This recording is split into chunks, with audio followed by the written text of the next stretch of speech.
so it was after the year 2005, the UK year of volunteering, that a few of us, well actually Christopher Spence from Volunteering England and myself and a couple of others were saying, why don't we try and get a European year going, because that will give us an opportunity to say more about volunteering in Europe, but also here in the UK.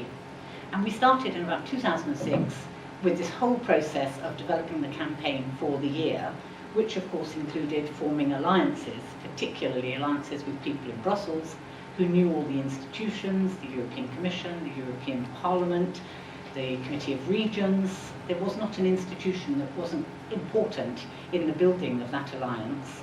They knew key personnel, they knew key actors, people with whom they could talk. They knew what they were interested in, the legacies, the communication. And so through a series of strategic activities, including things like a special resolution in the European Parliament, it's a bit like an early day motion where you get all the parliamentarians saying, yes, we really need a year of volunteering. We actually got some excitement going around this year. Of course, it was strengthened by the activity that was carried out in the member states. So here in the UK, we knew the Olympics were upcoming, that's why 2011 was important. We knew that the European Year Against Poverty 2010 had been identified early on by DG Employment, so it made a natural link coming to the European Year of Volunteering because it was about people.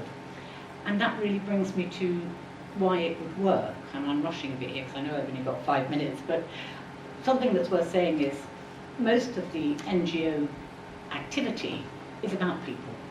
And what we know is that the European project is aware of the potential unlinking from people. The whole idea that the European project is belonging to ministers of finance and heads of state, and Jacques Delors, who I always quote, but he's such a brilliant man, said that when we came to the 21st century, what we would find was the people dislocated from Europe, and indeed the need to fight nationalism, xenophobia and racism.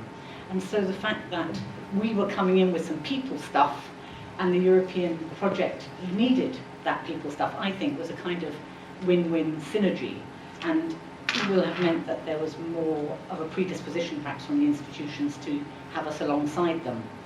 And so I think we felt that we were able to make our voices heard, and in terms of, say, the European Year of Volunteering, there have been some very positive legacies. Here in the UK, you will notice, if any of you are fundraisers, that the Social Action Fund allows you to use volunteer time as match funding.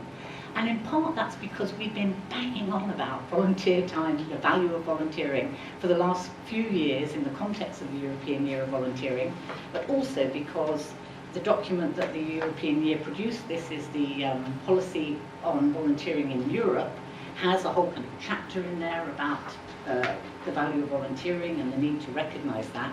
So we've got those sorts of impacts. We've got in EU 2020 the strategy that follows on from the Lisbon strategy about the growth and development of Europe, the Euro crisis notwithstanding.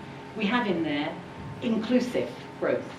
And I would suggest to you that it might not have said inclusive growth if there hadn't been more of a push from various social actors in Europe. And we have this awareness raised around the fact that people aren't just workers and contributing to economies,